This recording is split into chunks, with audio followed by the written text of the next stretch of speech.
السلام عليكم ورحمة الله وبركاته. إن الحمد لله نحمده ونصلي على رسوله الكريم، أما بعد فأعوذ بالله من الشيطان الرجيم. بسم الله الرحمن الرحيم. يا أيها الذين آمنوا كونوا قوامين بالقسط شهداء لله، وقال رسول الله صلى الله عليه وسلم: ألا كلكم راع وكلكم مسؤول عن رعيته. صدق الله العظيم. আল কোরআন একাডেমির মুতাফাররিকা বিভাগের কর্তৃক আয়োজিত আজকের এই বার্ষিক সাংস্কৃতিক প্রতিযোগিতার সম্মানিত উপস্থিতি, মোহতারাম হাজরিন ও বিজ্ঞ বিচারক মণ্ডলী, আমার সামনে উপস্থিত প্রাণপ্রিয় বন্ধু প্রতিম ও ছাত্র ভাইয়েরা, সবাইকে জানাই আন্তরিক শুভেচ্ছা অভিনন্দন। আজকে আমার আলোচনার বিষয় হিসেবে যে বিষয়টি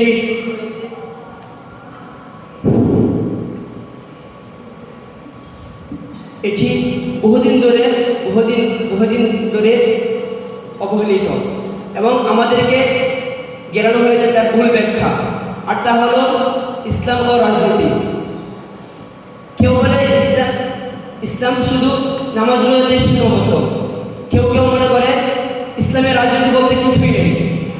আবার কিছু বুদ্ধিজীবী আরো একটা বেরিয়ে এসে বলে ইসলাম কিংবা ধর্ম নিয়ে রাজনীতি করবি না, কিন্তু বাস্তবে ইসলাম পুরোপুরি একটি রাজনৈতিক ধর্ম। যুগ যুগ ধরে ইসলাম ও রাজনীতি একসাথে চলেছে, হয় রাজনীতির সাথে কাঁধে কাঁধ মিলিয়ে, নতুবা রাজনীতির বিরুদ্ধে ধারালো তরবারি হয়ে। ইসলাম এসেছে মানুষকে শুধু নামাজ রোজা শিক্ষা দিতে নয়, বরং ন্যায়, ইনসাফ, শাসন ও সমাজের ভারসাম্য স্থাপন করতে। আমরা যদি সর্বশেষ কমান্ডার মোহাম্মদ রাসূল সাল্লাল্লাহু আলাইহি ওয়াসাল্লামের জীবনের দিকে দেখি, তাহলে দেখতে পাই তিনি ছিলেন মদিনা ইসলামের রাষ্ট্রের রাষ্ট্রপ্রধান এবং তার দেখানো পথ ধরে চলে গিয়েছেন খলিফায়ে রাশিদুনের প্রথম 4 খলিফা। হ্যাঁ, ইসলামের রাজনীতি গতানুগতিক কোনো রাজনীতি বা ক্ষমতার খেলা নয়, বরং এখানে রাজনীতি মানে আল্লাহর আইন প্রতিষ্ঠা, ন্যায় বিচার, আমানতদারিতা ও খিদমাতুল হুকুম। প্রিয় উপস্থিতি, তাহলে চলুন ইসলামী রাজনীতি সম্পর্কে কয়েকটি গুরুত্বপূর্ণ পয়েন্টে আলোচনা করা যাক।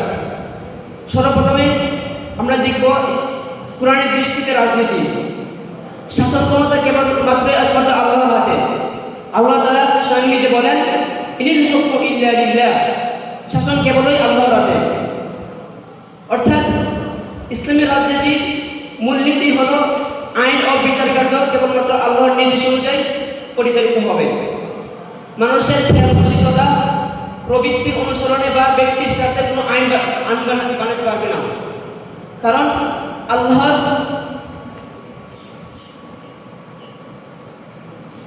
কারণ মানুষের একমাত্র রব হচ্ছে আল্লাহ তাআলা।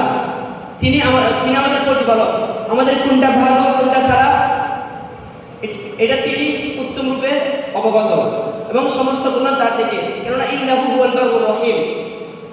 ইসলামী রাজনীতির আরেকটি বিষয় হচ্ছে জাস্টিস তথা ন্যায় বিচার হচ্ছে ইসলামী রাজনীতির প্রাণকেন্দ্র। আল্লাহ তাআলা বলেন, ইয়া আইয়ুহাল্লাযীনা আমানু কুনু কাওয়ামিনা বিল কিসতি শুহাদা লিল্লাহ, হে ঈমানদারগণ, তোমরা ন্যায়ের উপর দৃঢ় থাকো এবং আল্লাহর জন্য সাক্ষী দাও। ইসলামী রাজনীতির মূল ভিত্তি হলো আদল তথা রাজনীতি ভিত্তি রেখে কোনো জাতি পৃথিবীর বুকে নিজের অবস্থান ধরে রাখতে পারেনি। রাজনীতির আরেকটি দিক হচ্ছে পরামর্শ হচ্ছে সুরা, যা ইসলাম প্রশাসনের মূল ভিত্তি।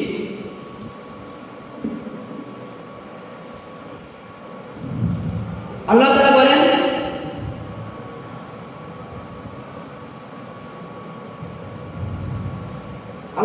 ওয়া আমরুহুম শুরা বাইনাহুম, তাদের কাজ পরস্পর পরামর্শ ভিত্তিতে পরিচালিত হয়।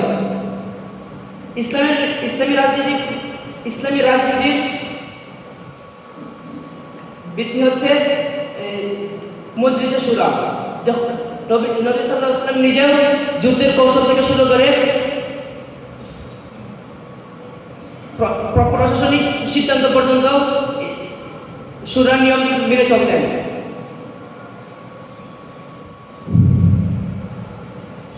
আমরা হাদিসের দিকে তাকাতে দেখতে পাই, রাসূল সাল্লাল্লাহু আলাইহি ওয়াসাল্লাম বলেছেন, আলা কুল্লুকুম রাঈন ওয়া কুল্লুকুম মাসউলুন আন রাইয়াতিহি।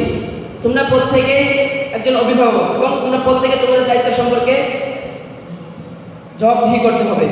এই হাদিস থেকে প্রমাণ পাই যে শাসন কোনো গৌরবের বিষয় নয়, বরং বিশাল একটি আমানতদারিতা এবং জবাবদিহিতার জায়গা। প্রিয় উপস্থিতি, আমরা যদি রাসূল সাল্লাল্লাহু আলাইহি ওয়াসাল্লামের রাজনীতির জীবনের দিকে তাকাই তাহলে দেখতে পাই তিনি মক্কা থেকে মদিনায় হিজরত করে মদিনায় ইসলামী রাষ্ট্র প্রতিষ্ঠা করে দেখিয়েছিলেন কীভাবে ধর্ম এবং রাজনীতি একসাথে চলে। মদিনা সনদ ছিল মুসলিম বাহিনীর মানব ইতিহাসের সর্বপ্রথম লিখিত সংবিধান, যেখানে মুসলিম অমুসলিম ইহুদি সকলে সমান নাগরিক অধিকার পেয়েছিল। কেননা রাসূল সাল্লাল্লাহু আলাইহি ওয়াসাল্লাম পরামর্শ, ন্যায় বিচার ও মানবাধিকারের উপর রাষ্ট্র পরিচালনা করেছিলেন। কিন্তু আজ দুঃখের সাথে বলতে হয়, আজ আমাদের রাজনীতির সংজ্ঞা থেকে ইসলামকে অতি সুকৌশলে বাদ দেওয়া হয়েছে এবং এর ফলাফল কি দাঁড়িয়েছে? দুর্নীতি, অন্যায়, বিশৃঙ্খলা এবং জাতির পতন। আল্লাহ তাআলা 100 বছর আগে ঘোষণা করেছিলেন, ইন্নাল্লাহা লা ইউগাইয়িরু মা বিআনফুসিহিম হাত্তা ইউগাইয়িরু মা ইন্নাল্লাহা লা ইউগাইয়িরু মা বিকাওমিন হাত্তা ইউগাইয়িরু মা বিআনফুসিহিম। আল্লাহ তাআলা কোনো জাতির পরিবর্তন ঘটান না যতক্ষণ না তারা নিজেদের বদলে ফেলে। প্রিয় উপস্থিতি, আল্লাহ তাআলা যুগে যুগে অসংখ্য নবী রাসূল প্রেরণ করেছেন, যার সর্বশেষ সংযোজন তার প্রিয় রাসূল মুহাম্মদ সাল্লাল্লাহু আলাইহি ওয়াসাল্লাম, যাকে মহাগ্রন্থ আল কোরআন দিয়ে পাঠানো হয়েছে। এটা সেই গ্রন্থ যেটাকে বলা হয় a complete code of life. এটা রাষ্ট্র পরিচালনার জন্য একটি অনন্য পরীক্ষিত আদর্শ বই কিংবা রেডিমেড সংবিধান।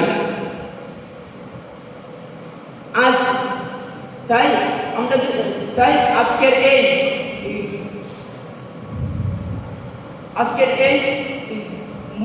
এই মুহূর্তে যদি আমরা আমাদের কোরআনই হতে পারে একমাত্র সমাধান। যদি আমরা সত্যিকার অর্থে সমাধান চাই তো আমাদের উচিত কোরআনকে আমাদের সংবিধান বানানো। ইতিহাস সাক্ষী, যে জাতি কোরআনকে তার সংবিধান বানিয়েছে তা সে জাতি নিজ যুগে তাদের জ্বলন্ত প্রদীপের নেই পূর্ব থেকে পশ্চিম পর্যন্ত আলো চলেছে। প্রিয় উপস্থিতি, পরিশেষে বলতে চাই, ইসলাম রাজনীতিকে দূরে ঠেলে দেয়নি, বরং রাজনীতিকে নৈতিকতার মশাদারি করেছে।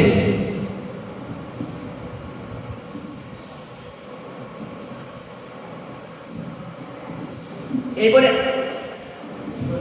বলে আমি আমার বক্তব্য এখানে শেষ করছি।